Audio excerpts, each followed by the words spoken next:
नमस्कार, आप देख रहे हैं श्रेष्ठ भारत और आपके साथ मैं हूं मुक्ता सिंह।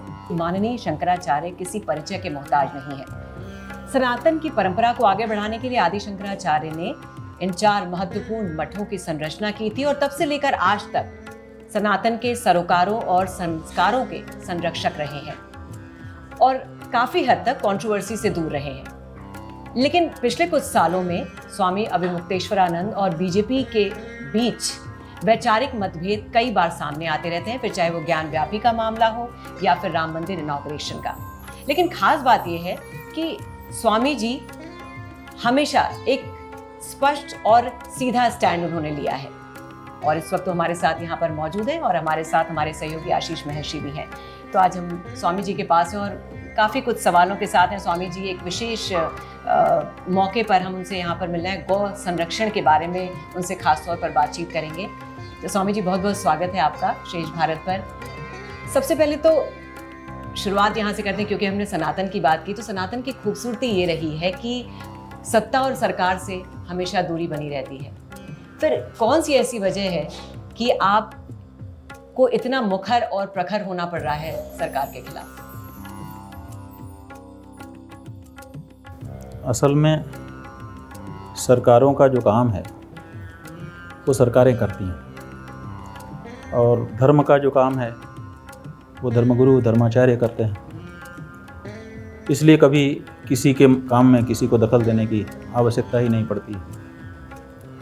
लेकिन इधर बीच में ऐसा देखा गया कि धर्म के कार्यों में सरकारों का हस्तक्षेप बढ़ा और कई ऐसी घटनाएं हुई, कार्यवाहियां हुई जो चुभने वाली थी। कोई एग्जाम्पल बताएंगे? कोई आप एग्जाम्पल बताएंगे इसका, जो आपने भी कहा उसका सब थोड़ा सा हमें बताएं। कोई क्या, लगभग बहुत सारे उदाहरण हैं। एक तो आपने विश्वनाथ जी की चर्चा की, काशी में कॉरिडोर की। किसी मंदिर के परिसर को भव्य बनाया जाए, उसका सुंदरीकरण किया जाए, वहाँ पर आने वाले दर्शनार्थियों की सुविधाओं को देखा जाए, समझा जाए और उत्पन्न किया जाए, इसमें किसी को क्या आपत्ति हो सकती है। लेकिन जिन देवताओं का दर्शन करने के लिए वो दर्शनार्थी आ रहे हैं, उन देवताओं के मंदिरों को ही तोड़ दिया जाए कि दर्शनार्थी आ रहा है उसकी सुविधा हो जाएगी, तो क्या दर्शनार्थी इस बात को स्वीकार करेगा कि मेरे लिए मेरे भगवान को हटा दो? लेकिन ये कई किया जाने लगा, मंदिर तोड़े जाने लगे और मलबे में मूर्तियां फेंकी जाने लगीं। तो ये ऐसा कदम था जिसकी भर्त्सना की जानी चाहिए थी। पहले हम लोगों ने चिट्ठी लिखी उत्तर प्रदेश के मुख्यमंत्री को कि यहाँ पर ऐसा सब हो रहा है, संज्ञान लीजिए। अगर आप कहें तो हम आपसे चर्चा करने के लिए स्वयं आने को तैयार हैं। फिर उनकी तरफ से जब 1 महीने तक कोई जवाब नहीं आया, तब रिमाइंडर भेजा कि आपने संज्ञान नहीं लिया, अनर्थ निरंतर होते चला जा रहा है, एक के बाद एक मंदिर और मूर्तियाँ तोड़ी जा रही हैं, फेंकी जा रही हैं। फिर भी उन्होंने नहीं की। फिर हमने एक संत सम्मेलन बुलाया, 300-350 संत उसमें काशी के इकट्ठा हुए। इकट्ठा होकर के प्रस्ताव पारित किया गया कि ये अखबारों में समाचार दिया गया कि मंदिरों मूर्तियों के तोड़े जाने के विरुद्ध संत एकजुट हुए हैं और संतों का एक प्रतिनिधि मंडल। हमने कहा अब हम तो नहीं जाएंगे क्योंकि वो संज्ञान ले नहीं रहे हैं, आप लोग में से प्रतिनिधि मंडल बना करके जाइए, हमारी बात कहिए। तो वो लोग भी समय मांगते रह गए। संतों के प्रतिनिधि मंडल के द्वारा भी समय मांगा जाता रहा, लेकिन फिर समय नहीं मिला। हमने उनसे पूछा कि भाई अब इतने दिन बीत गए, आप लोग मिल चुके? उन्होंने कहा जी हमको समय ही नहीं मिल रहा है, हम क्या मिलेंगे। तब जा कर के हमको फिर कड़क बोलना पड़ा कि भाई ये गलत हो रहा है। लेकिन आपको इस एक तरीके ये से बात, लेकिन महाराज जी इसको इस तरीके से भी देखा जाए कि डेवलपमेंट हुआ है, बहुत ज़्यादा लोग आए हैं दर्शन करने के लिए। अगर आप उनकी जगह होते तो क्या फैसला लेते? देखिए, कोई भी होता, जो फैसला लिया गया वो तो नहीं लेता, क्योंकि किसी को भी ये अधिकार नहीं है कि पहले से बने स्थापित मंदिर और मूर्तियों के नामों निशान को वो मिटा दे विकास के नाम पर। इसका अधिकार तो किसी को नहीं मिल जाता है। ऐसे मंदिर थे जो पुराणों में जिनका वर्णन है, पौराणिक काल से पहले रहे होंगे तभी तो उनका वर्णन है, उन मंदिरों मूर्तियों को निकाल करके फेंक दिया गया। मलबे में मूर्तियों को फेंका गया तोड़ तोड़ करके। ये कोई भी एक सनातनी आस्थावान जिसके पूर्वज उन मूर्तियों की पूजा करते रहे, कैसे इस दृश्य को देख सकता है। इसलिए अगर हम होते उस जगह पे तो हम उन मंदिरों को व्यवस्थित करते और जो घर थे, पुजारियों के आवास थे, उनको भले हम तोड़ देते, उनको भले दूर बसा देते, लेकिन मंदिरों को तो उनकी जगह रखते, अथवा वहीं आसपास में पता उनका ना बदले, थोड़ी दूर उनको हम समेट देते कि भाई आप महाराज जी भगवान प्रार्थना है, आपका एक अच्छा अभी जो है मंदिर, इससे बढ़िया मंदिर बना रहे हैं बगल में, उसमें आप विराजमान हो जाइए। तो हम वहाँ ले जाते, लेकिन उन मंदिरों के अस्तित्व को ना मिटाते, उनसे प्रार्थना करके जो वे शास्त्रों में विधि बताई गई है उस विधि का पालन करते हुए उनको उनका पता ना बदले। जैसे इस कमरे में हमको बैठना है, इधर भी बैठ सकते हैं, इधर भी बैठ सकते हैं, इस तरह से जहाँ तक संभव होता उतना हम उसमें परिवर्तन कर लेते और उन मंदिरों को बचाते हुए हम इससे भी बढ़िया कॉरिडोर बनाते। ऐसा नहीं है कि हमने नहीं बनाया है, आप हमारे पूर्वजों के स्थापत्य को देखिए, भारत में एक से एक स्थापत्य मंदिर के बनाए हुए हैं और जो आज के इंजीनियर नहीं बना सकते, ऐसे स्थापत्य हमारे पूर्वजों ने पहले से बना करके रखे हुए हैं। तो हमारी इसमें विशेषज्ञता है, उसी परंपरा के तो हम संवाहक हैं, तो हम इससे भी बढ़िया कॉरिडोर बना देते और एक भी मंदिर ना तोड़ देते। स्वामी जी, बात तो आपकी सही है, लेकिन आप सनातन धर्म के सबसे बड़े गुरु हैं। हर एक हिंदू के लिए आपकी बात पत्थर की लकीर जैसी है। आप ही कहते हैं सत्यम वदामि प्रियम वदामि, सत्य बोलो प्रिय बोलो, फिर इतना कड़वा क्यों बोलना पड़ रहा है सरकार के खिलाफ और खासकर मोदी जी के खिलाफ? और खासकर मैं इसमें एक चीज़ और जोड़ूंगा कि आपने कहा कि मुख्यमंत्री वो भी एक तरीके से हिंदुत्व का एक बहुत बड़ा चेहरा है। उत्तर प्रदेश के जो मुख्यमंत्री वो भी हिंदुत्व का एक बहुत बड़ा चेहरा है और लोग उनको आने वाले दिनों में प्रधानमंत्री के रूप में भी देखना, कोई लोग जो हैं वो देखना पसंद करेंगे। ऐसे में जब आप ये कह रहे हैं कि मुख्यमंत्री समय नहीं दे रहे हैं और आप कॉरिडोर के लिए इतना बड़ा मुद्दा उठा रहे हैं और मोदी जी के भी खिलाफ बोलना पड़ रहा है, तो आपको लग रहा है कहीं ना कहीं, क्योंकि बीजेपी जो आई है वो तो बिल्कुल हिंदुत्व के चेहरे के तौर पे आई है, हिंदुत्व का मुद्दा उठा के आई है, तो कहीं ना कहीं आपको लग रहा है कि जो असली हिंदुत्व है वो उनके हाथ में नहीं है, या क्या हो रहा है, कुछ गड़बड़ है? हम इस पे नहीं जाना चाहेंगे कि उनका क्या चरित्र है, उनका क्या स्वरूप है, उनका क्या व्यवहार है। हम इस पे जाना चाहेंगे कि जो हो रहा था वो ठीक नहीं लग रहा था और इसीलिए हमको बोलना पड़ा।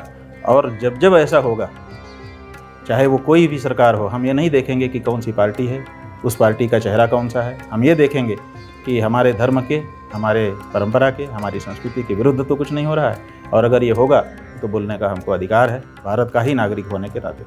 भारत के ही संविधान ने अधिकार सबको दिया है और एक धर्माचार्य होने के नाते तो हमारे तो जवाबदेही हो जाती है कि ऐसे अवसरों पर हम खड़े हों और धर्म सम्मत बात कहें।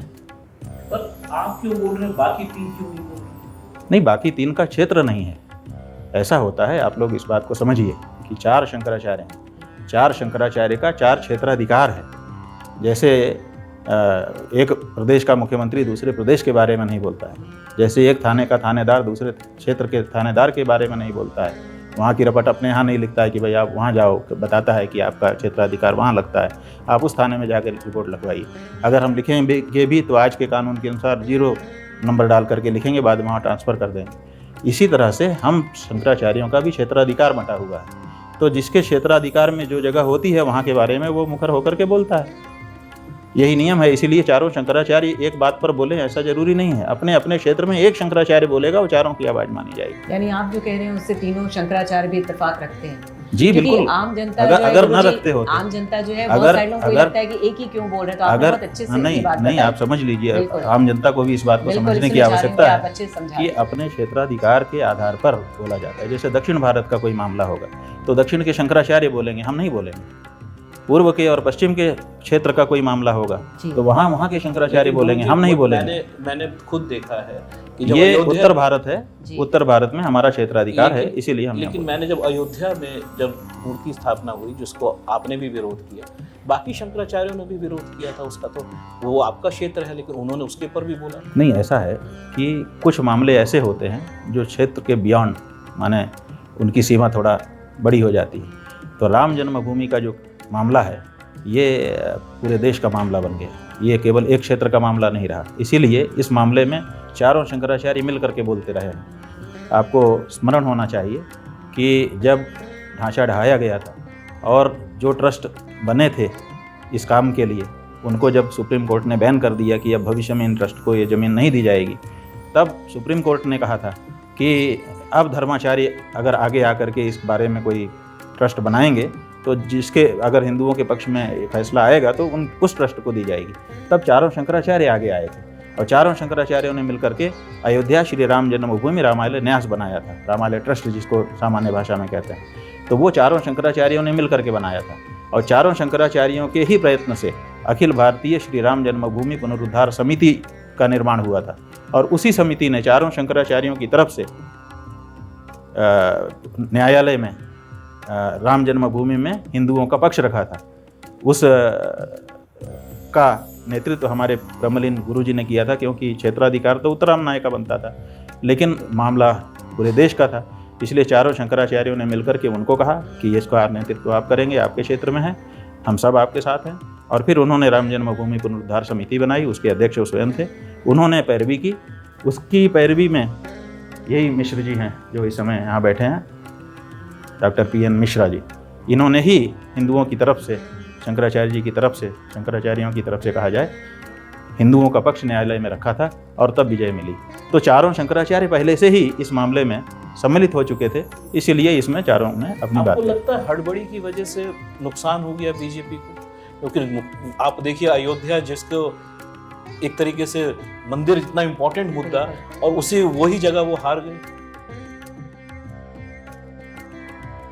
देखिए, बात यह है कि ये तो राजनीति का विषय है, इसका विश्लेषण तो राजनीति वाले करेंगे कि क्या होगा, और हम बाद में कहने के लिए इसलिए आवश्यकता नहीं समझते हैं इस बारे में कुछ भी, क्योंकि हमने पहले ही कह दिया था कि शास्त्र विधि मुत्सृज्य वर्तते कामकारतः न ससिद्धिमवाप्नोति न सुखम न पराम गति। जो शास्त्र विधि को छोड़ करके मनमाना आचरण करता है उसको सिद्धि सुख नहीं मिलता है। तो हमने पहले ही शास्त्र के अनुसार बता दिया। थोड़ा अलग तरह से देखते हैं कि हिंदुत्व के मुद्दे को लेकर इतना आगे बढ़ रहे थे, गौरक्षा अभियान आप चला रहे हैं, जो पार्टी जिसका one of the main agenda था गायों का संरक्षण, क्या ये दुर्भाग्यपूर्ण नहीं है कि आपको आंदोलन का रूप अख्तियार करना पड़ा है 10 साल सत्ता में उनके रहने के बावजूद?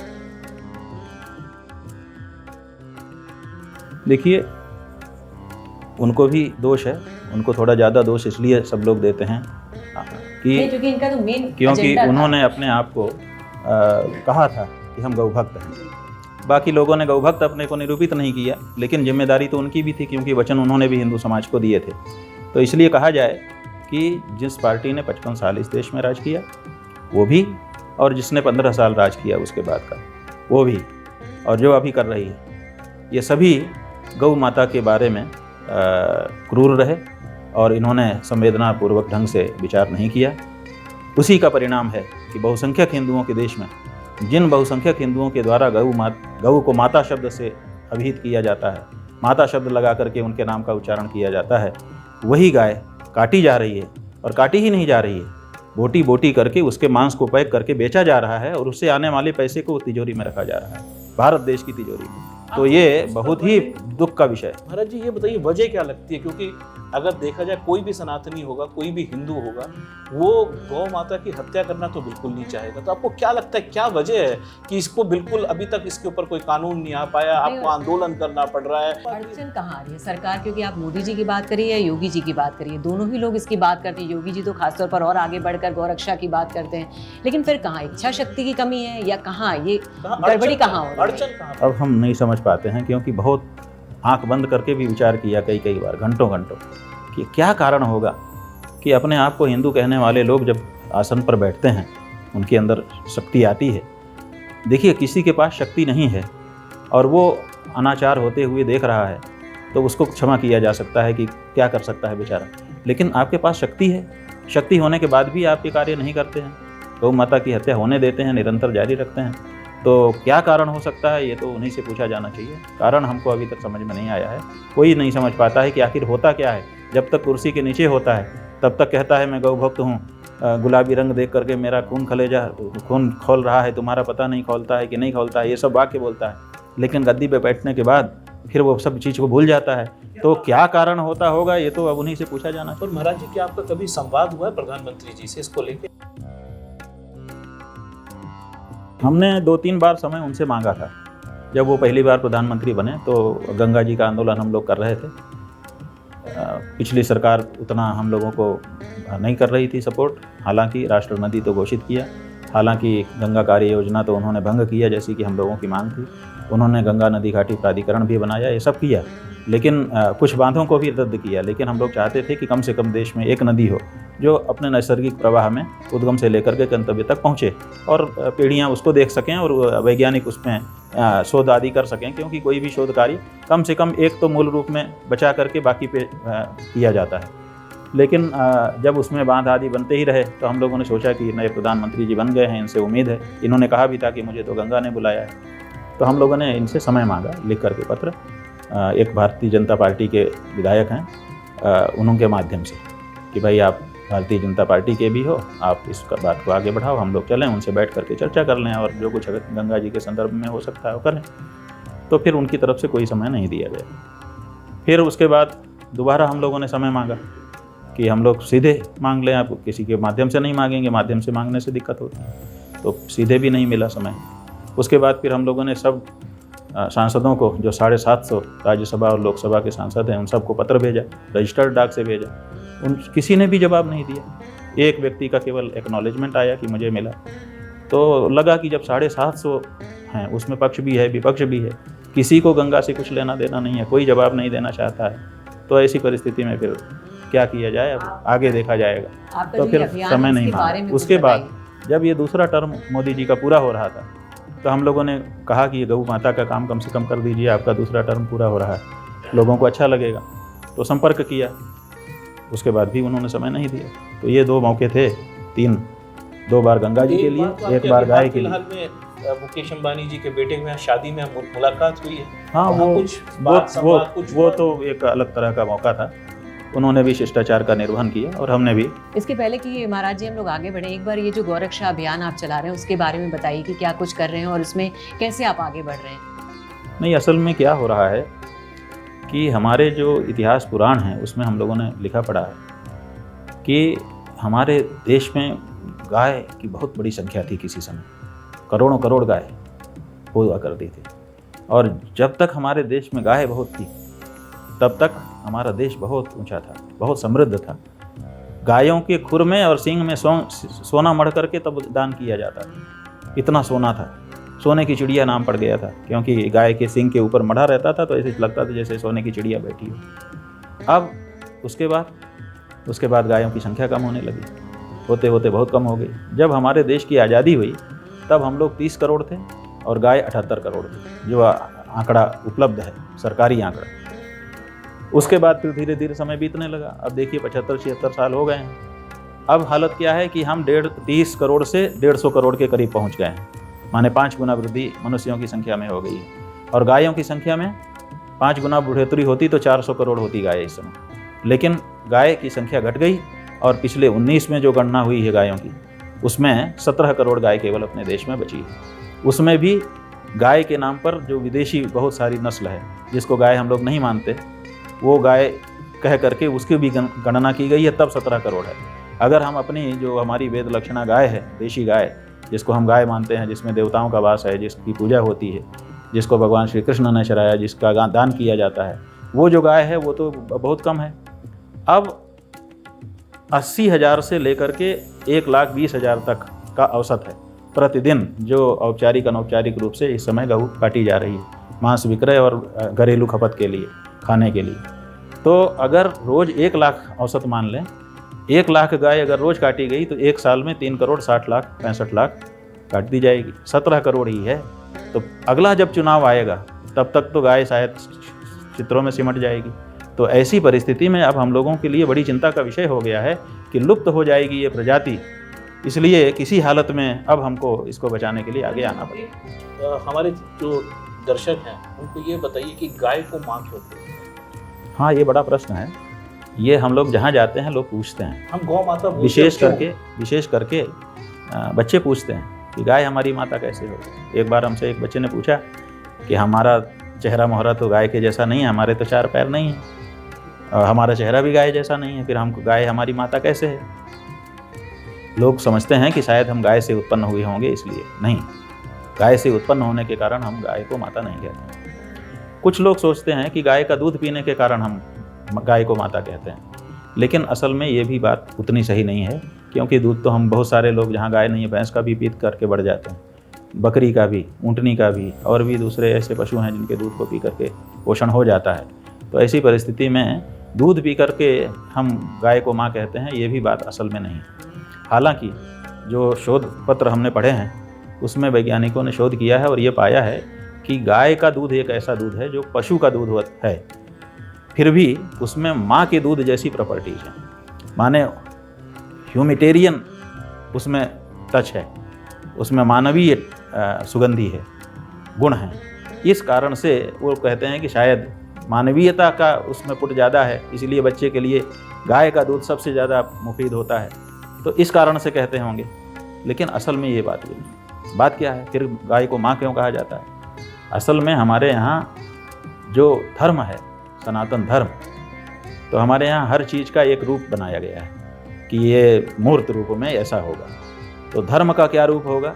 तो धर्म हमारे यहाँ वृषभ के रूप में आता है, बैल के रूप में। तो उसी धर्म को हमने अपने जीवन में अंगीकार किया है। तो हमारे यहाँ नियम ये है कि जिसको हम अपने जीवन में अपना बना लेते हैं उसके माता पिता को भी अपना माता पिता कहने लगते हैं। इसलिए वर कन्या जब परस्पर विवाहित हो जाते हैं तो वर की माता पिता कन्या के भी माता पिता हो जाते हैं, और कन्या के माता पिता वर के भी माता पिता हो जाते हैं। वो माँ पिता माँ बाबूजी कहने लगते हैं, सासू माँ भी कह दें लेकिन माँ कहते हैं। तो ये हमने सनातन धर्म को अपने जीवन में अपना लिया, इसलिए सनातन धर्म की जो माँ है वो हमारी भी माँ हो गई। इसीलिए हमारे यहाँ नारा है कि सत्य धर्म का नाता है, गाय हमारी माता है। तो गाय हमारी माता सत्य धर्म के नाते है, इसीलिए जिन्होंने सनातन धर्म को अपनाया है अपने जीवन में वही लोग गाय को माता कहते हैं। जिन्होंने सनातन धर्म को अपने जीवन में नहीं अपनाया है वो लोग उसको एनिमल ही मानते हैं, गाय माता नहीं मानते। क्योंकि हम लोग धर्म की बात कर रहे हैं इसलिए मैं आपसे सवाल पूछूं कि आपने कुछ दिनों पहले एक बात कही थी कि राजनेता जो है धर्म में दखल ना दें,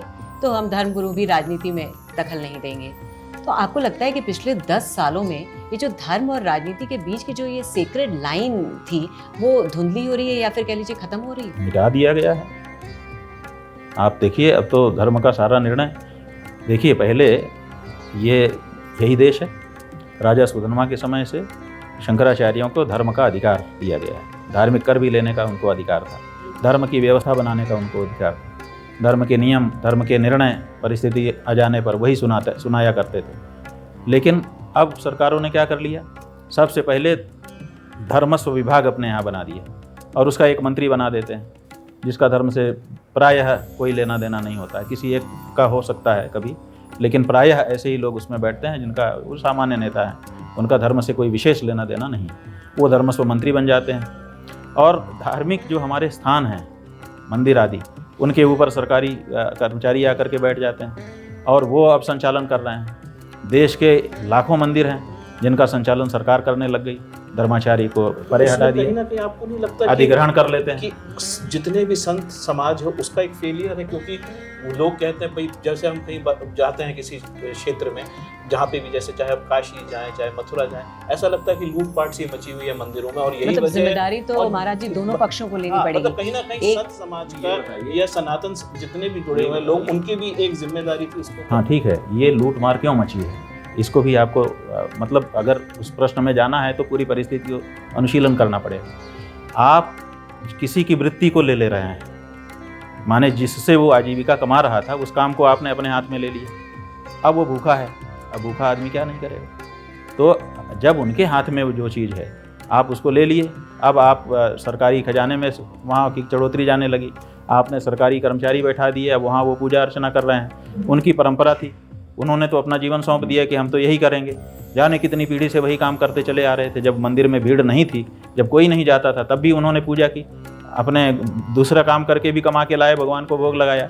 आज जब वहाँ पर भीड़ बढ़ी है तो आपने दूसरे कर्मचारी बैठा दिए, उनको पर ढकेल दिया, वो दूसरा काम करना नहीं चाहते। लेकिन आपको लगता है कि ये इतना सरल है? तो ऐसी परिस्थिति में जो आप बोल रहे हैं, क्या ये इतना सरल है? जो इनका सवाल था, ये क्या इसी कारण ये चीजें हो रही है या कहीं ना कहीं नहीं, हमारा समाज दूसरी तरफ जा रहा है? नहीं, दूसरी तरफ नहीं जा रहा। ये जो आरोप है कि पहले आरोप क्या लगाया गया, देखिए कि जो राजा हैं देश के, हिंदू राजा, वो विलासी हो गए हैं, इसीलिए रजवाड़े को ख़त्म करना चाहिए। ठीक है, तो आपने रजवाड़ों को ख़त्म कर दिया, उनको विलासी सिद्ध कर दिया। आपके नेता कितने बड़े विलासी हैं। आप पुराने राजाओं का जीवन निकाल करके शोध करिए और आज के नेता का जीवन शोध करिए, आपको पता चलेगा कि आज का नेता ज़्यादा विलासी हो गया है उनकी अपेक्षा, लेकिन बदनाम उनको किया गया। इसी तरह से आज जो मंदिर में अधिकारी बैठे हैं, आप उनके ऊपर शोध करिए, कैसे वीआईपी कल्चर उन्होंने बना दिया है, कैसे वहाँ पर केवल वीआईपी को पूछ हो रही है, बाकी सबको धक्का मारा जा रहा है, लेकिन उनकी अव्यवस्था के बारे में कोई नहीं बोलता है। और अगर कोई पंडा पुरोहित धर्माचार्य कोई व्यवस्था बनाता है, उनकी अव्यवस्था बहुत तेज़ी से दिखाई जाती है। तो अव्यवस्था तो बहुत है आज मंदिरों में, क्योंकि वहाँ धर्म को न जानने वाले लोग बैठ करके व्यवस्था बना रहे हैं, लेकिन वीआईपी कल्चर बना दिया गया है। अब वो वीआईपी आएगा तो सब व्यवस्था होगी, सारी पूजा होगी और बाकी लोगों को धक्का मारा जाएगा, बाकी लोगों की कोई सुनने वाला नहीं। सवाल ये तो ऐसी परिस्थिति में देखिए एक बात ये है कि जिसका जो विषय होता है उसमें वो बेहतर कर सकता है। तो जो धर्म के लोग हैं वही धर्मस्थान की अच्छी व्यवस्था कर सकते हैं। अगर कोई गलती है उनकी, आप उस गलती को रेखांकित करिए, उनको आप भगा ही देते हैं और आप जाकर के बैठ जाते हैं, ये हस्तक्षेप नहीं है तो क्या? महाराज जी, मैं इससे थोड़ा सा उसमें कहूँगा कि जैसे आप अभी बॉम्बे गए थे, ठाकरे जी के यहाँ गए, आपने कहा कि इनके बैक स्टैबिंग हुई, इनको धोखा दिया गया और जिसने धोखा दिया वो कभी फल फूल नहीं पाएगा, इस तरीके के। तो आपने भी राजनीति के अंदर कदम रखा एक तरीके? नहीं, हमने राजनीति में कदम नहीं रखा। बहुत तो राजनीतिक बयान तो है, बहुत बारीकी से समझिए आप। लेकिन गुरुजी काफी पर्सनल बयान था, क्योंकि आपने उद्धव ठाकरे के लिए सीधे सीधे कहा था कि जब तक ये सत्ता में नहीं आएंगे, मुख्यमंत्री नहीं बनेंगे, नहीं, बिल्कुल ठीक है। इसीलिए हम कह रहे हैं ना कि थोड़ा सा बारीकी से समझने की जरूरत है। एक बार जरा इसको खुल के, क्योंकि लोग सुनना चाहते हैं, मैं चाहती हूँ लोग जाने कि आपकी उद्धव ठाकरे से बात क्या नहीं, हमारा ये कहना है। और दूसरा एक सवाल और इसमें है कि आप किसकी तरफ इशारा कर रहे थे, किसने विश्वासघात किया? नहीं, हमारा अपनी पार्टी के लोगों ने या बीजेपी ने? ठीक है, हमारा ये कहना है कि इसको बारीकी से समझने की ज़रूरत है। जो हमने वहाँ पर कहा, आज क्या हो रहा है कि राजनीति के क्षेत्र में जो लोग हैं उन्होंने धर्म को बुला दिया है। हमारे धर्म में, माने हिंदू धर्म में, हम और धर्म की बात नहीं कर रहे हैं, हिंदू धर्म में लोक के साथ परलोक की चिंता करने का विधान बनाया गया है। कोई भी हिंदू अपने लोक को सुधारने के साथ साथ परलोक को भी सुधारने की चिंता करता है। अब आज के जो हमारे राजनेता हैं उन्होंने परलोक को तो बुला ही दिया है। संविधान में साफ नहीं उसके बारे में कुछ कहा गया, केवल लोक की चिंता की गई है और नेताओं ने उसके बारे में कहना ही छोड़ दिया। अब राजनेता ये सोचते हैं कि जो धार्मिक मूल्य हैं उनको जीवन में धारण करने की कोई ज़रूरत नहीं है, इसलिए हम अगर राजनीतिक हैं तो हमको तो धोखा देने का लाइसेंस है, हम धोखा दे सकते हैं। और इसकी पुष्टि इस बात से होती है कि ये वक्तव्य जब हमने दिया उसके बाद भारतीय जनता पार्टी के एक सांसद का वक्तव्य आया। उस सांसद व्यक्ति ने कहा कि अगर हम ये नहीं करेंगे, विश्वासघात शब्द नहीं लिखा लेकिन लिखा कि ये नहीं करेंगे तो क्या गोलगप्पा बेचेंगे। इसका मतलब है कि वो मानते हैं कि ये तो हमको करना ही है विश्वासघात। तो हमारा ये कहना था कि राजनीति के जीवन में अगर आप आ गए तब भी आपका धर्म अभी आपसे छूट नहीं गया है, आप धर्म से इतर नहीं हो चुके हो, अभी भी आपके जीवन में आपका धर्म है, आपको अपने परलोक की अभी भी चिंता बनाए रखनी चाहिए। और इसीलिए राजनीति में रहते हुए भी धोखा, विश्वासघात नहीं करना चाहिए। हिंदू धर्म में विश्वासघात को बड़ा पाप बताया गया है और उसका बड़ा कुफल भोगना पड़ता है।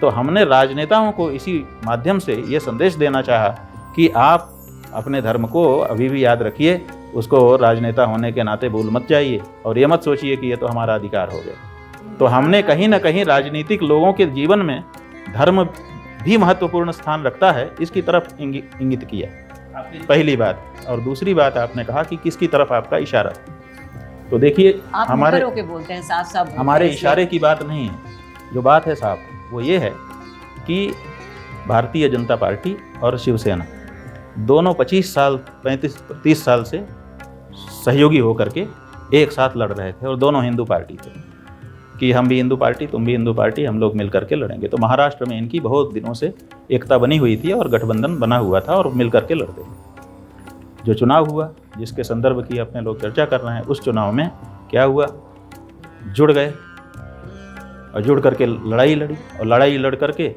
जीत गए, दोनों मिल करके जीत गए। तब ये प्रश्न आया कि अब हम लोग मिल करके सरकार बनाएं, या तो मिलीजुली सरकार बना लें और या तो 2.5 साल का फार्मूला लगा लें, कि जैसे उत्तर प्रदेश में मायावती के साथ भारतीय जनता पार्टी ने पहले प्रयोग किया था कि पहले बसपा सरकार बनाएगी 1 साल, फिर हम टंडन जी बनाएंगे। बाद में वो टंडन जी नहीं बन पाए, बात अलग है, लेकिन बनाएंगे। तो वहाँ पर भी यही था, ये हुआ कि 2.5 साल आप 2.5 साल आप, और भाजपा चूँकि ज़्यादा नंबर हैं उसके, इसलिए वो चाहे तो पहले चाहे तो बाद, वो मतलब टॉस उसने जीता हुआ, यही बात हुई थी। तो उस समय भाजपा ने कहा कि नहीं है, ये तो नहीं होगा, हम आपको 2.5 साल नहीं समय दे सकते क्योंकि आपके नंबर कम है, इसलिए आपको मौका नहीं दिया जा सकता, और तोड़ लिया। तोड़ लेने के बाद भाई ठीक है, गठबंधन है, बना, टूट गया, इसमें तो कोई समस्या नहीं। टूट जाने के बाद अब दोनों पार्टियां स्वतंत्र हो गई, जो चाहे जहां जाए, राजनीति में थे तो वो चले गए, अगाड़ी बना लिया, अगाड़ी बना करके और उन्होंने सरकार बना दी। ठीक है, इसमें भी कोई खराबी नहीं, राजनीति है। अब कोई तो मिलके ही बनाएंगे अगर एक पार्टी के पास बहुमत नहीं है तो। जो उनके सहयोगी थे विधायक, सब के सब उस सरकार में सम्मिलित हो गए, मंत्री बन गए, काम करने लगे, सब चलने लगा। और बाद में एक मंत्री उसी से छटक जाता है, और छटक करके लोगों को लेकर के दूसरे प्रदेश में होटल में जाके रुक जाता है, और फिर कई चीज़ें होती हैं, और फिर वो मुख्यमंत्री बन जाता है। अब क्या कहा जाता है कि ये व्यक्ति जो है वो अपने बाप का नहीं, नकली बेटा है, नकली बाप। और कहा जाता है कि इन्होंने बाल ठाकरे के सिद्धांत को छोड़ दिया। अरे जब तुम इतने ही बाल ठाकरे के सिद्धांत के प्रेमी थे तो जिस समय वो अगाड़ी बना रहे थे उसी समय तुम अलग हो जाते शिवसेना से। उस समय तो अलग नहीं हुए, उस समय तो तुम मंत्री बने, सुख भोगा, काम किया। बाद में तुम्हारी बातचीत हो गई तो तुमने फिर तोड़ लिया, तोड़ करके उनको गिरा दिया, और गिरा करके खुद बन गए। ये विश्वासघात हमने इसके बारे में निरूपण किया था। लेकिन अब जब उद्धव ठाकरे कांग्रेस के साथ चले गए हैं तो आपको नहीं लगता कि हिंदूवादी वोटर्स के लिए एक असमंजस की स्थिति? नहीं, कोई असमंजस की स्थिति नहीं है। कांग्रेस के साथ तो कभी उनका तालमेल नहीं था। नहीं, क्यों नहीं था? उन्होंने सरकार चलाई है कांग्रेस के साथ मिलकर के। कोई ऐसा काम थोड़े किया कि जिसमें आइडियोलॉजी तो दिक्कत हो गई। अलग थी। आइडियोलॉजी अलग होती है। वामपंथियों के साथ मिलकर के कांग्रेस ने सरकार बनाई है। बीपी सिंह जो कांग्रेस से टूट करके जनता दल बना चुका था, भाजपा ने उसका समर्थन करके केंद्र में लंबे समय तक सरकार बनाई है और गिराई है। कौन किसके साथ नहीं गया है? अच्छा, तो ये नहीं हम कह रहे, हम केवल वो बात कर रहे हैं, विश्वासघात की बात कर रहे हैं कि आप राजनीति नॉलेज बहुत अच्छी है। आप जो है अचानक चलती हुई गाड़ी से आप जो है धक्का मार के किसी को गिराते हैं और सीट पे बैठ जाते हैं, उसको हमने विश्वासघात। आपके विरोधी जो हैं आपके बारे में बड़ी अच्छी बातें करते हैं। उनका कहना है कि गुरुजी की भी राजनीतिक महत्वाकांक्षाएं हैं, इसलिए इतना मुखर होकर राजनीति के बारे में कहते हैं। तो क्या ऐसा कुछ है? ऐसा है कि राजनीतिक महत्वाकांक्षा क्या होती है? राजनीति में एक ही महत्वाकांक्षा होती है कि मुझे सीट मिल जाए, कोई पद मिल जाए जिस पे मैं बैठ जाऊं। ये जो पद हमको दिया गया है हमारे गुरुजी के द्वारा आदेश करके कि इस पे बैठो और काम करो, ये ऐसा पद है कि इसमें भारत के राष्ट्रपति भी आते हैं तो झुकते हैं, भारत के प्रधानमंत्री भी आते हैं तो झुकते हैं। जब इस पद पे हम बैठ गए, अब कौन से पद की हमको आकांक्षा हो सकती है? आप बताइए, इससे बड़ा कोई पद है? तो इस तरह की जो लोग कल्पना करते हैं उनको इस पद के महात्म्य के बारे में या हमारी व्यक्तित्व के बारे में अनुमान नहीं है शायद। अच्छा, ये बताइए कि आपने अभी हाल फिलहाल में देखा होगा कि बांग्लादेश में हिंदुओं के साथ बहुत कत्लेआम हुआ है, उस पर आपका क्या? हुआ नहीं, हो रहा है, अभी कोई बंद थोड़े हो गया हुआ है, मतलब हम देख रहे हैं कि बहुत बुरी बहुत हालत खराब है। तो आपका क्या कहना है? हमने तो पहले ही दिन वक्तव्य दिया, जब ये घटना घटी सबसे पहला वक्तव्य हमारा है। हमने कहा कि ये गलत हो रहा है, और हमने उस समय सेना को कहा, क्योंकि उस समय तो ये अंतरिम सरकार भी नहीं बनी थी, तो हमने कहा कि सेना ने अपने हाथ में सत्ता ली है और हम सेना से अनुरोध कर रहे हैं कि किसी एक हिंदू को भी चोट नहीं पहुंचनी चाहिए, सबकी सुरक्षा उनकी जिम्मेदारी है। और उसके बाद से हम लगातार वहाँ जो हम लोगों के संपर्क के लोग हैं उनसे भी संपर्क में बने हुए हैं। और आज विभीषिका दिवस मनाया जा रहा है, विभाजन विभीषिका दिवस, भारत की सरकार भी, होम मिनिस्ट्री भी मना रही है, और दूसरी जो संस्थाएं हैं जिन्होंने इस विभीषिका को झेला है वो संस्थाएं भी मना रही हैं। और आज ही हमने एक पत्र तैयार किया है, हम भारत के राष्ट्रपति को वो पत्र भेज रहे हैं। उसमें बाकी बातें, ये देखिए, ये पत्र हमारा तैयार है और हम इसको भेज रहे हैं भारत के राष्ट्रपति को। और इसमें मुख्य रूप से हम ये कह रहे हैं कि एक तो जो हिंदू बांग्लादेश में हैं उनकी सुरक्षा अति आवश्यक है, और दूसरे जो हिंदू वहाँ से त्रस्त होकर के, भयभीत होकर के, जान बचाने की दृष्टि से अपना घर बार छोड़ करके निकल करके बॉर्डर पर आए हुए हैं। हमने वीडियो में आप लोगों के द्वारा दिखाए जाने पर देखा कि उनको नहीं आने दिया जा रहा है। डंडे वहाँ बांग्लादेश की पुलिस उनके ऊपर डंडा बरसा के उनको वापस करना चाहती है। तो हम ये कह रहे हैं कि जो हिंदू भारत आना चाहते हैं उनको भारत की सीमा में आने दिया जाए और उनको शरणार्थी शिविर बना करके उसमें रखा जाए। अगर भारत सरकार ये कहती है कि हमारे ऊपर अतिरिक्त भार पड़ेगा, उनको खाना कपड़ा देना पड़ेगा, तो हमने इस पत्र में ये जिम्मेदारी ली है कि अगर ऐसी परिस्थिति आती है तो उसकी जिम्मेदारी हम एक धर्माचार्य, हिंदुओं के धर्माचार्य होने के नाते लेने को तैयार हैं। आप केवल उनको जगह दे दीजिए और उनकी सुरक्षा कर दीजिए। उनको खाने और कपड़े की जिम्मेदारी हम लेते हैं, तो हम उनको उठाएंगे और एक भी हमारे हिंदू के खिलाफ कुछ नहीं होना चाहिए, एक बात। और दूसरे, भारत देश अगर हिंदू आ रहा होगा और उसको अंदर नहीं आने देगा तो विश्व में कौन ऐसी जगह है जहाँ विपत्ति पड़ने पर हिंदू भाग के जाएगा। कम से कम भारत की भूमि में तो उसको आस्था होनी चाहिए कि अगर हमें पूरे विश्व में कहीं भी कभी भी कुछ भी होता है तो हम भारत भाग के जा सकते हैं, क्योंकि वो हमारी ज़मीन है, हमारी भूमि है। तो भारत जो है हिंदुओं की परंपरा या भूमि है और ये उनकी जड़ें हैं, यहीं पर उनकी सबकी जड़ें हैं। इसलिए यहाँ आने से उनको रोका जाना ये ठीक नहीं है। भारत की सरकार से हम कहना चाहते हैं कि जो हिंदू यहाँ आना चाहते हैं उनको आने दिया जाए और आप वहाँ जाइए और भारत के प्रधानमंत्री जी घोषणा करें ये बांग्लादेश में किसी हिंदू के साथ कुछ नहीं होना चाहिए। और जिन हिंदुओं के साथ जो कुछ हुआ है आप उसकी रिपोर्ट मांगिए बांग्लादेश की सरकार से कि तुरंत हमको सही रिपोर्ट दो, कितने हिंदुओं के साथ क्या हुआ है और कौन है इसके करने वाले और उनके ऊपर आपने क्या कार्रवाई की है। थोड़ा सा कड़क होकर के बोलने की ज़रूरत है। और अगर ये सब नहीं होता है तो हम लोग तो इसको नहीं स्वीकार करेंगे। हमारा एक भी हिंदू भाई अगर वहाँ पर कष्ट में रहेगा तो उसकी तो चिंता हमको करनी पड़ेगी। अच्छा, ये बताइए, 240 का आंकड़ा नीतीश कुमार और चंद्रबाबू नायडू का समर्थन लेकर आपको लगता है कि मोदी सरकार कुछ कमज़ोर स्थिति में है और कहीं ना कहीं अपनी मूल विचारधारा के विरुद्ध बहुत सारे कॉम्प्रोमाइज़ेस करने पड़ रहे हैं और करने पड़ेंगे? उनकी मूल विचारधारा क्या है पहले तो इसको पकड़ना पड़ेगा। अभी तक तो कुछ साफ हो ही नहीं रहा है, क्योंकि उन्होंने कहा था कि हम गाय बचाएंगे, गाय के लिए प्रस्ताव ला नहीं रहे हैं और इसी तरह से उन्होंने और भी कई बातें कही थी, वो सब तो लेके आ नहीं रहे हैं। इसीलिए हमारा कहना है कि अगर उनको ताकत मिली थी तो उनके उन्हीं मूल विचारों के कारण मिली थी, और अगर ताकत कम हो रही है तो फिर से मूल विचार को पकड़ें और उसी पे आएँ। और इसीलिए हमने ये सुझाव दिया है, आपके माध्यम से पुनः देना चाहेंगे कि अभी भी आप खड़े हो जाइए संसद में, गौ रक्षा का बिल ले आइए, गौ माता को राष्ट्रमाता बनाने का प्रस्ताव लेकर आइए। तो आप तो है ही हैं, जितने हैं 240 हैं, तो कम से कम 240 तो खड़े हैं। कम से कम हम लोगों को लगेगा कि 240 तो हैं वहाँ पर, और बाकी जो हैं उनकी भी कलई खुल जाएगी, क्योंकि वो लोग भी बहस कर रहे हैं कि हम हिंदू तुम हिंदू। अब पता चल जाएगा कि कौन हिंदू है। गौ रक्षा का बिल अब संसद में लेके आ जाए कोई, उसके पक्ष में जो खड़ा होगा उसको हम हिंदू कहेंगे, बाकी सब अहिंदू अपने आप को। राहुल गांधी भी अपने आप को हिंदू हम कह रहे हैं ना, इसीलिए हम कह रहे हैं, हमने नाम नहीं लिया, आप नाम तो ले लोग रहे कह हो। रहे हैं कि राहुल गांधी हम से कह रहे आपकी हैं कि समीपता गौ की रक्षा बात का है। बिल ले आया जाए, अपने आप पता चल जाएगी कि कौन हिंदू है और कौन नहीं है। गाय के प्रति जिसके मन में प्रेम होगा वो गाय के पक्ष में खड़ा हो जाएगा, हम जान जाएंगे कि यही हिंदू है। क्योंकि गाय के प्रति हिंदुओं का गोशु भक्तिर दृढ़ायस्य पुनर्जन्मनि दृढ़ाशयः ओंकारम मूल मंत्रम च सवै हिंदू स्मृतः। हिंदू होने की पहचान, पहली पहचान है गाय के प्रति दृढ़ भक्ति। तो पता चल जाएगा। सरकार के थोड़ा आप खिलाफ बोल रहे हैं, तो आपके विरोधी ये भी कह रहे हैं कि भाई कांग्रेस और राहुल गांधी से भी आपकी समीपता दिख रही है, इसलिए आप इतनी बातें कह रहे हैं। बात यह है कि कुछ तो कहेंगे, आखिर क्या कहेंगे।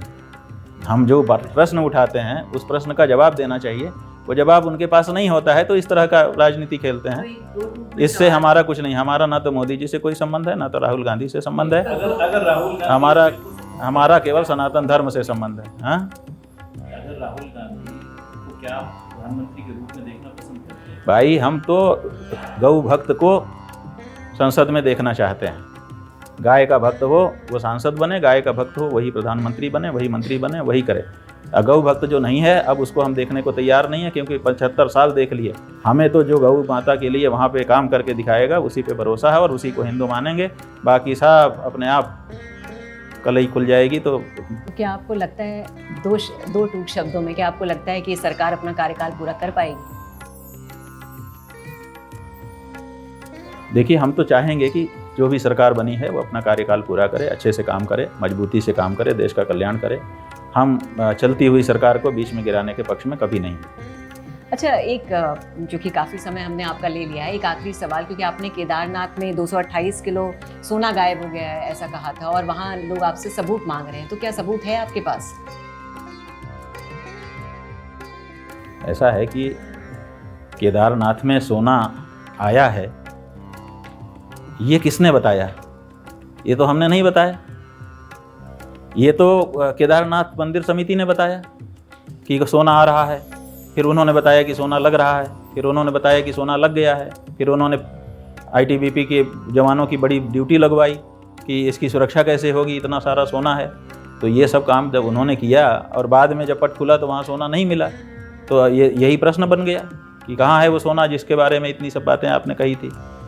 तो हमने नहीं कहा कि यहाँ सोना है, सोना है ऐसा उन्होंने कहा, और अब वहाँ है नहीं, उपलब्ध नहीं है, तो गया कहाँ? प्रश्न बन गया। ये प्रमाण नहीं है। जब सारी देश की सारी मीडिया 1 महीने तक ये सब चला है, 1 महीने तक हमने सब इतने बड़े वो बना दिए फाइल कि सब मीडिया कह रही है कि आया, आ रहा है, लग गया, फोटो वीडियो दिखा दिए गए, सब चीज़ हो गया। तो जब ये सब हो रहा था तब किसी कमेटी वालों ने इसका समर्थन किया है, जगह जगह उनके बाइट्स हैं, उनके वक्तव्य हैं, उन्होंने बताया कि ये, उन्होंने बताया कि ये, और उन्होंने खंडन कोई नहीं किया है। तो लेकिन अभी भी जब उन्होंने कहा कि सोना आया और लगा और अब नहीं है तो गया कहाँ, यही तो प्रश्न है। तो वही प्रश्न हम पूछ रहे हैं, वही जनता पूरे देश की पूछ रही है। और जहाँ तक कह रहे हैं प्रमाण की बात, तो प्रमाण तो यही है, परिस्थितिजन्य भी प्रमाण होता है। और तीसरे आप कह रहे हैं कि वो चुनौती दे रहे हैं, चुनौती क्यों दे रहे हैं? हमारे ऊपर आरोप नहीं लगा है, आरोप उनके ऊपर लगा है और जांच की मांग की जा रही है। उनको ये नहीं कहा जा रहा है कि तुम दोषी हो, तुम चोर हो, ऐसा भी नहीं कहा है। ये कहा है कि शंका हो रही है, सोना आपने कहा था आया, नहीं दिख रहा है, कहाँ है बताइए। तो उनके ऊपर आंच है, वो क्यों जांच नहीं करवा रहे हैं? उनको खुद मांग कर देनी चाहिए कि भाई हम समिति में है, हमारे ऊपर लांछन लग रहा है, बड़ी से बड़ी जांच बैठा करके तुरंत हमको बरी करो। ये तो ठीक नहीं है। लेकिन इतना लंबा समय हो गया। वहाँ के जो संस्कृति मंत्री हैं उन्होंने वक्तव्य दिया कि हम जांच बैठा रहे हैं, और बैठा ही नहीं। ये क्यों हुआ? इसका मतलब है कि आपकी चुनौती देने से काम नहीं बनेगा, आपको जांच करानी पड़ेगी और दूध का दूध, पानी का पानी करना पड़ेगा। अभी तो हम लोग इसलिए शांत हो गए, देखिए, क्योंकि क्या हुआ कि ये प्रश्न हम लोगों ने उठाया, उसके बाद वहाँ पर आपदा आ गई।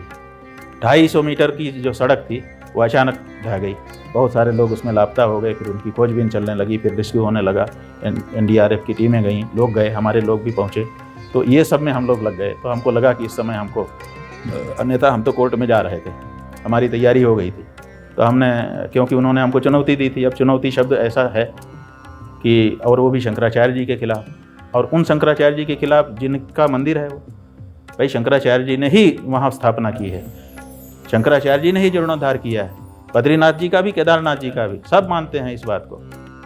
और उन्हीं शंकराचार्य जी को आप कह रहे हो कि चुनौती देता हूँ, उन्हीं की कमेटी के मेंबर हो करके। तो हमको तो जाना ही था, तो हम कोर्ट तो जा रहे हैं, लेकिन ये बीच में आपदा जब आ गई, इसीलिए हमने थोड़ा रोक दिया कि भाई ऐसे समय में ठीक नहीं है। ये बताइए, अब जैसे ही 2-3 दिन में शांति हो जाएगी, हम कोर्ट में दाखिल करेंगे, प्रमाण भी देंगे साथ में। ये बताइए कि कौन, बिना प्रमाण के तो कोई बात कही नहीं जाती है कभी भी, तोल मोल के ही बोला जाता है। बड़ा मामला है, बहुत सारे लोग हमारे पास आए, झुंड के झुंड आए कि आप इस बात को उठाइए, आप उठाइए। अब बताइए, अगर हमारे मंदिर में कोई गड़बड़ी होगी तो लोग शंकराचार्य के पास नहीं जाएंगे तो कहाँ जाएंगे? तो हमारे पास लोग आते हैं और हमसे अनुरोध करते हैं कि आप इस मामले को उठाइए, इसमें स्पष्टता करिए। तो जब जनता चाहती है, धार्मिक जनता, तो हमको करना दायित्व बन जाता है हमारा। ये बताइए असली शंकराचार्य कौन है? क्योंकि मैंने बहुत बार देखा है, कई बार हम कई धार्मिक स्थानों पे गए हैं, और एक शायद मुकदमा भी चल रहा है इसको लेके 1953 से। देखिए, असली शंकराचार्य जो है वो आदि शंकराचार्य हैं। 2500 साल पहले केरल प्रदेश में कालेडी नाम के ग्राम में आर्यांबा और शिवगुरु नाम के दंपति से शंकर जी का, भगवान शंकर का ही शंकर नाम से अवतार हुआ। और बाद में 8 वर्ष की उम्र में चारों वेदों का अध्ययन करके, विद्वान बन करके वो सन्यासी हो गए। 16 वर्ष की उम्र तक में उन्होंने अपने भाष्य लिख दिए, बहुत प्रौढ़ ग्रंथ हैं जो दार्शनिक ग्रंथ हैं। और उसके बाद भारत देश की परिक्रमा करके 750 से ज़्यादा मतवाद फैल गए थे, उन सबको शास्त्रार्थ के माध्यम से उन्होंने हराया। सत्य सनातन धर्म की पुनः प्रतिष्ठा की। फिर उन्होंने कहा कि मेरे अवतार का कार्य पूरा हो गया, अब मैं धराधाम से वापस जाऊंगा।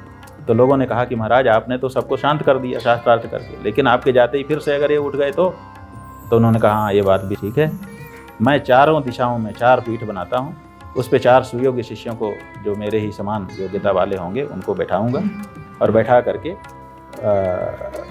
उनको ये आदेश करूंगा कि अपने अपने समय में, जैसे मैंने अपने समय में धर्म रक्षा की वैसे तुम भी करना।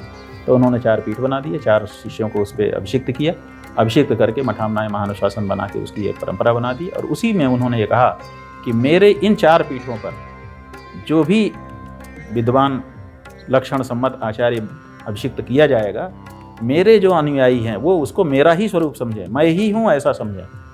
उन्होंने ये कह दिया था कि इन 4 पीठ पे जो बैठेगा उसको मैं ही हूँ, अहम एव इति विज्ञेय। शंकराचार्य जी को जो कहा जाता है कि वो शिव जी का रूप है, हाँ, एक तरीके शिव जी का अंश है जी, तो उसके थोड़ा सा तो वही हम बता रहे हैं कि उन्होंने कहा कि मैं ही हूँ ऐसा समझें। इसीलिए 4 जो शंकराचार्य पीठ हैं, उत्तर में ज्योतिर्मठ है बद्रीनाथ हिमालय में, इसके अलावा द्वारका में शारदा पीठ है, गोवर्धन पीठ जगन्नाथपुरी में है और दक्षिण में श्रृंगेरी शारदा पीठ है।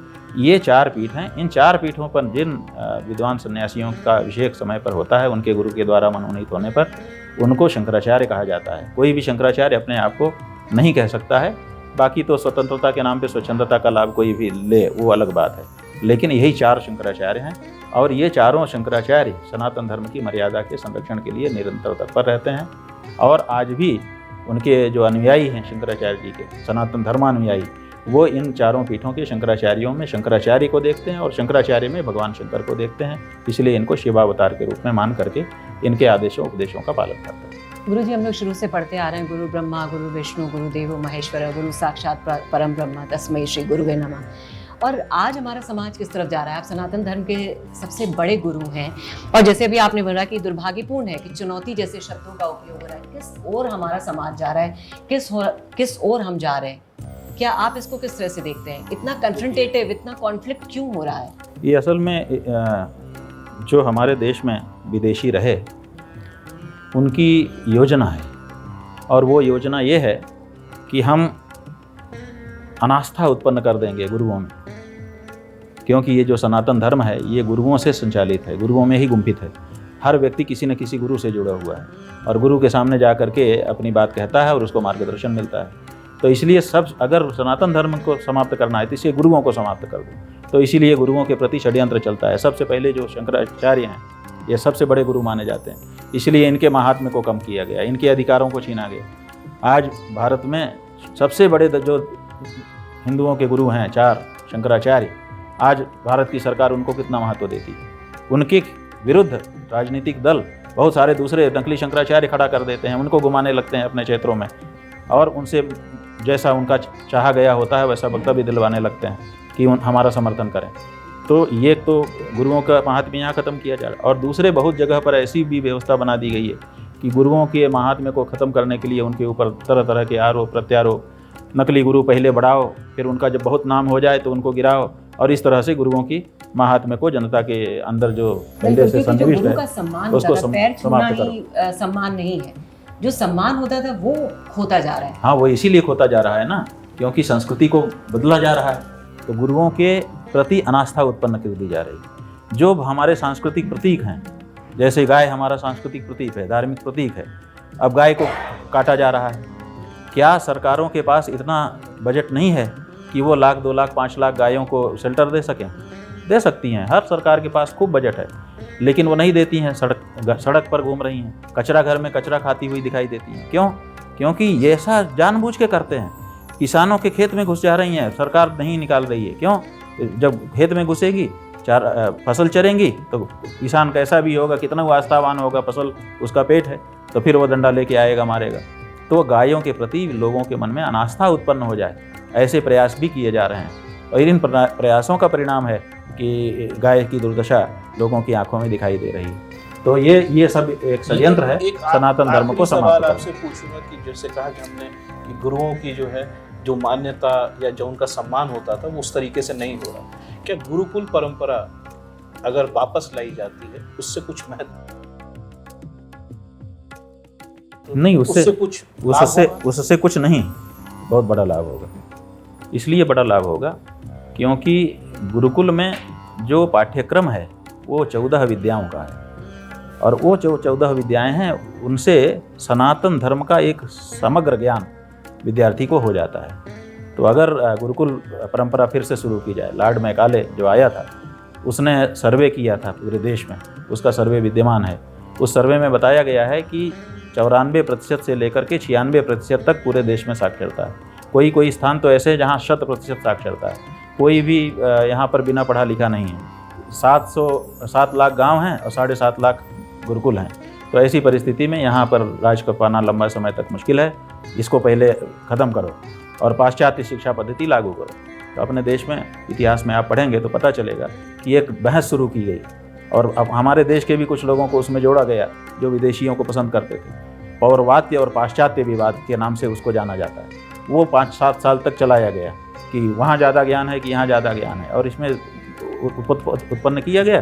फिर लॉर्ड मैकाले को कहा कि जा करके इसका निराकरण करो, तो वो आया और उसने ये निरूपित कर दिया कि पाश्चात्य लाइब्रेरी की एक अलमारी में जितना ज्ञान है उतना भारत की हर पुस्तक को मिला दिया जाए तब भी नहीं है। और ऐसा कह के उसने भारत के गुरुकुल को इलीगल घोषित करवाया और कॉन्वेंट शिक्षा पद्धति यहाँ लागू करवाई है, और नई शिक्षा नीति इंडियन एजुकेशन एक्ट के नाम से बनाई, और वही नीति आज तक कंटिन्यू करती चली आ रही है। संशोधन भले उसमें हुए हैं लेकिन प्रकृति वही भी आज है, और इसीलिए उसी शिक्षा पद्धति का ये परिणाम है कि आज भारत में भारतीयता लुप्त हो रही है और पाश्चात्य जाग रहा है। एक और सवाल था, माफ़ी चाहूँगा आपसे। विनेश फोगाट को आपने देखा होगा हाल फिलहाल में, जो हमारे कुश्ती लड़ने गई थी, उनका आखिरी मोमेंट के ऊपर उनको 100 ग्राम की वजह से सस्पेंड कर दिया गया। बोला नहीं, आपका वेट ज़्यादा है और अब आप नहीं खेल सकते हैं। उनके सिल्वर के लिए लड़ाई हो रही है, मामला कैस तक गया है। ये कहा जा रहा है कहीं ना कहीं इसके पीछे भी राजनीति हो सकती है, क्योंकि वो सड़क पे उतरी थी प्रधानमंत्री के खिलाफ और वो ब्रिजभूषण के खिलाफ उन्होंने काफ़ी मोर्चा खोल रखा था। यही वजह है कि उनको कहीं ना कहीं वो राजनीति की शिकार हो गई है। आपका क्या कहना है इसके ऊपर?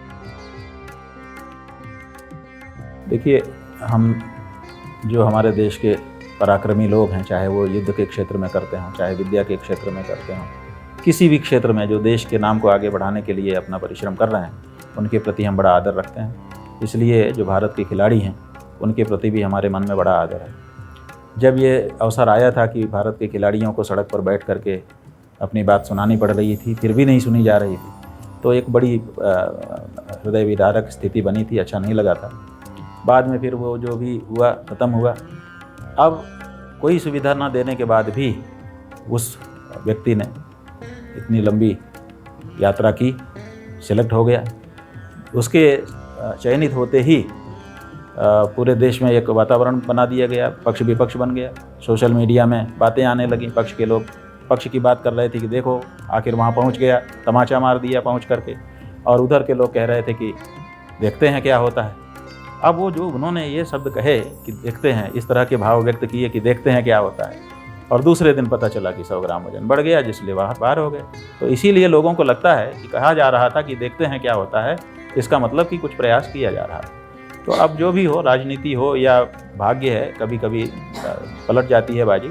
तो जो हो गया अब उसको तो स्वीकार करना चाहिए, उसमें ज़्यादा चर्चा नहीं करनी चाहिए। लेकिन एक ही अवसर देश के पास या व्यक्ति के पास नहीं होते हैं, अगर उसमें पराक्रम है तो दूसरे अवसर आएंगे, वहाँ पर हम अपना पराक्रम प्रकट करें। ने अपना संन्यास ले लिया, आपका कहना है कि वो फिर से लड़ें? नहीं, हमारा कहना है कि ऐसी घटनाओं से निराश होकर के संन्यास नहीं लेना चाहिए। और संन्यास तो तब लेना चाहिए जब आदमी विजय का विजय जयंती फहराए, उसके बाद संन्यास की घोषणा करें।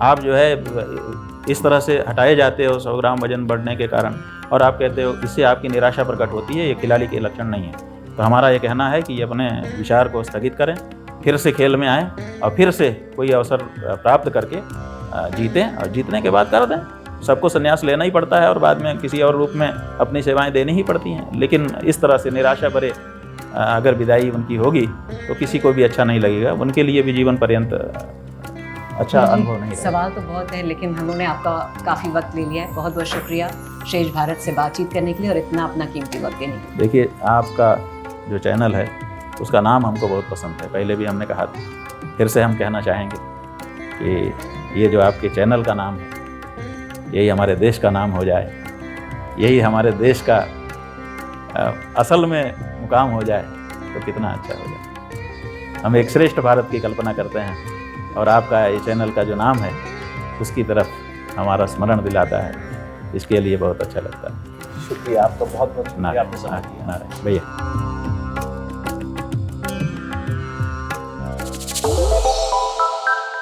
श्रेष्ठ उत्तराखंड पर खबरों से जुड़े रहने के लिए चैनल को सब्सक्राइब और लाइक करें, बेल आइकन दबाएं और देखते रहें श्रेष्ठ उत्तराखंड।